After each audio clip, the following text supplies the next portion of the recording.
बायजूस के संस्थापक को 6 महीने की जेल की सजा हो गई है। मामला था कंटेम्प्ट ऑफ कोर्ट का, लेकिन ये नौबत आई क्यों? ऐसा क्या हुआ कि बायजूस की गाड़ी सफलता की पटरी से उतरी और अपनी दिशा ही भूल गई? नमस्कार, ये है एबीपी लाइव और आज खास रिपोर्ट बायजूस के पतन की। एक वक्त था जब बायजूस को अनस्टॉपेबल माना जाता था। उसका लोगो भारतीय क्रिकेट टीम की जर्सी पर दिखता था। ग्लोबल इन्वेस्टर्स कंपनी में पैसा लगाने के लिए लाइन में खड़े थे। भारत भर के पेरेंट्स इस वादे पर भरोसा कर रहे थे कि टेक्नोलॉजी एजुकेशन को ट्रांसफॉर्म कर सकती है। 2022 में अपने पीक पर कंपनी की वैल्यूएशन $22 बिलियन थी और फाउंडर बायजू रविंद्रन भारत के सबसे चर्चित स्टार्टअप चेहरों में शामिल हो गए थे। अब वही फाउंडर सिंगापुर कोर्ट द्वारा कंटेम्प्ट ऑफ कोर्ट के मामले में 6 महीने की सजा पा चुके हैं, क्योंकि उन्होंने अपने एसेट से जुड़े कोर्ट ऑर्डर्स का उल्लंघन किया। ये मोड़ भारत के स्टार्टअप इतिहास के सबसे बड़े कॉर्पोरेट कोलैप्सिस में से एक की कहानी बन गया। जो कहानी एक तेजी से बढ़ती एयरटेक सक्सेस स्टोरी के रूप में शुरू हुई थी, वो धीरे धीरे डिलेड ऑडिट्स, बढ़ता हुआ डेब्ट, नाराज investors, insolvency proceedings, fund diversion के आरोप, क्रॉस बॉर्डर लॉसूट्स और गायब पैसे की ग्लोबल इन्वेस्टिगेशन में बदल गई। लेकिन ये नौबत आई कैसे?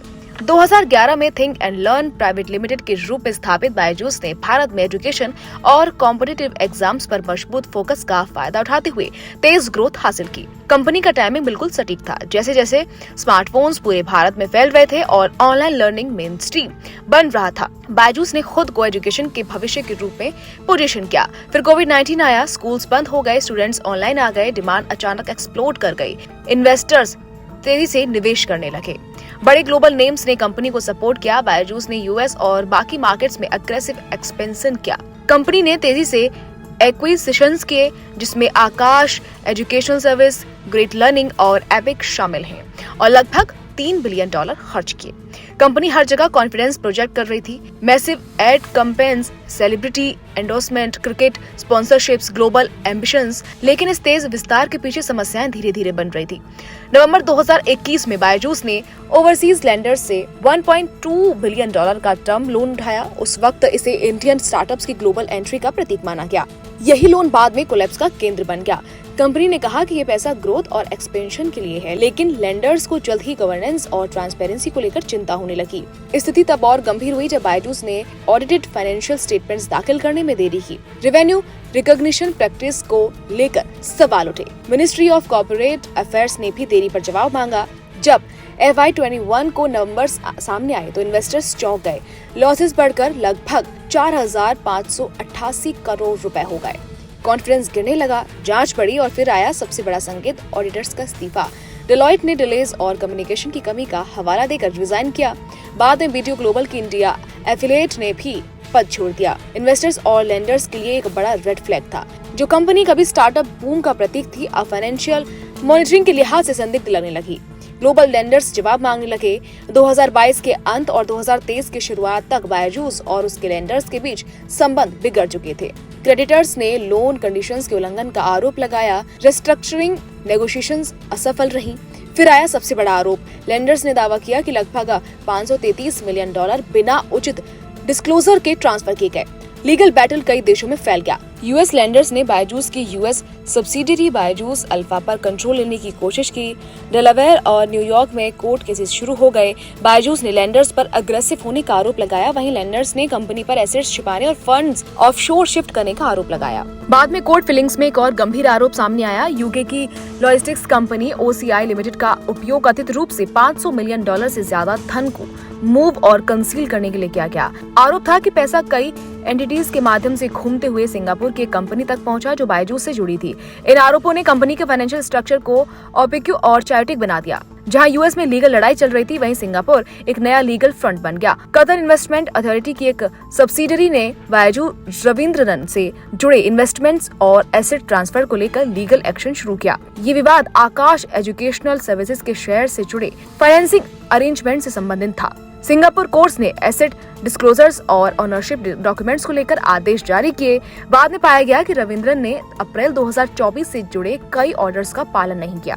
इसके परिणाम स्वरूप अदालत ने उन्हें कंटेम्प्ट ऑफ कोर्ट में 6 महीने की सजा सुनाई। साथ ही उन्हें BR इन्वेस्ट को PTE की ओनरशिप साबित करने के लिए डॉक्यूमेंट्स जमा करने और कॉस्ट चुकाने का आदेश दिया। जैसे जैसे ग्लोबल लीगल डिस्प्यूट बढ़े, भारत में स्थिति और खराब हो गई।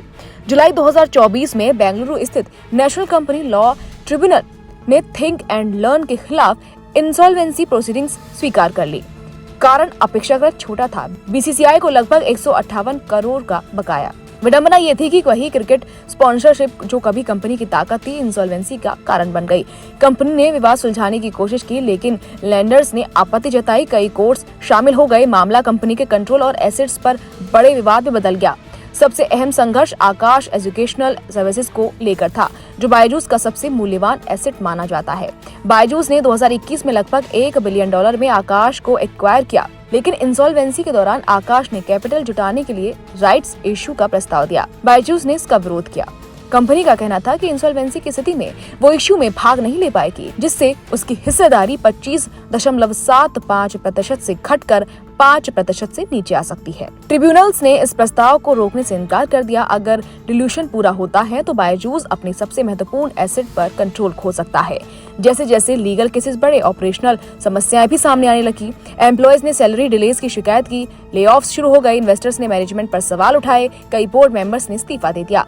कुछ इन्वेस्टर्स ने गवर्नेंस फेलियर और मिसमैनेजमेंट के आरोप लगाए। वैल्यूएशन में भारी गिरावट आई। $22 बिलियन से गिरकर कंपनी की वैल्यूएशन लगभग $1 बिलियन या उससे भी कम आंकी गई।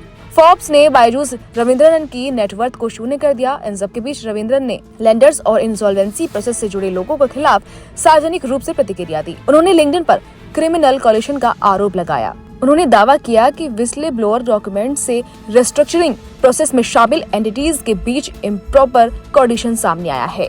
इससे विवाद और जटिल हो गया। इसी दौरान यूएस कोर्ट ने बायजूस अल्फा और हेज फंड कैम्पशाफ्ट कैपिटल से जुड़े फंड ट्रांसफर पर कड़े फैसले दिए। अमेरिकन कोर्ट ने आरोप लगाया कि सैकड़ों $मिलियन के अनलॉफुल ट्रांसफर किए गए। अब बायजूस का पतन केवल एक स्टार्टअप की विफलता नहीं माना जा रहा, ये अग्रेसिव एक्सपेंशन, डेब्ट ड्राइवन ग्रोथ और वीक गवर्नेंस का एक बड़ा उदाहरण बन गया। कंपनी ने असाधारण गति से ग्रोथ की, लेकिन उसने ज्यादा खर्च किया, भारी कर्ज लिया और अपनी ऑपरेशनल क्षमता से तेज विस्तार किया। पैंडेमिक के बाद ग्रोथ धीमी हुई तो समस्याएं तेजी से सामने आने लगी। आज वही कंपनी जो ग्लोबल एजुकेशन को रिडिफाइन करने का दावा कर रही थी, कई देशों की अदालतों में सर्वाइवल के लिए संघर्ष कर रही है। उसका फाउंडर जो कभी इंडिया के स्टार्टअप रेवोल्यूशन का चेहरा था, अब सिंगापुर में जेल, यूएस में लिटिगेशन और भारत में इंसॉल्वेंसी बैटल का सामना कर रहा है। और ये कहानी अभी खत्म नहीं हुई है। एबीपी लाइव के लिए श्वेता शर्मा की रिपोर्ट।